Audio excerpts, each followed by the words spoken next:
සන්ධ්‍යාවක් වේවා. මම බුද්ධිනී නිතානගේ ප්‍රාථමික අධ්‍යාපන කණු පන්තියේ. මේ තියෙන්නේ මම හදපු ඉගෙනුම් ආධාරක. මේ උපකරණය මම හැදුවේ අඩු කිරීම වගේම එකතු කිරීම කියන ගණිත කර්මත් දරුවාට කියලා දෙන්න පුළුවන් බහුකාර්ය උපකරණයක් විදිහට.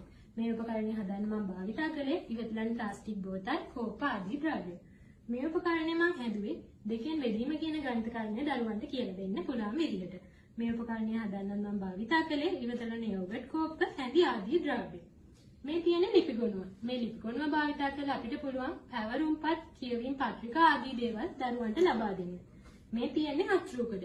මේ අච්චුකඩ භාවිතා කරලා පාඩමකට අලංකාර ප්‍රවේශයක් ලබා දෙන්න අපිට පුළුවන්.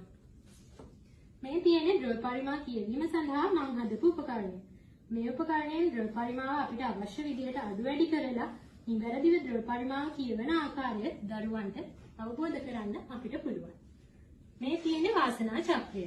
ඕනෑම විෂයක් සඳහා විෂය කරුණු ක්‍රීඩා අවකාශයෙන් අවබෝධ කරලා දෙන්න මේ වාසනා චක්‍රය අපිට භාවිතා කරන්න පුළුවන්. මේ තියෙන්නේ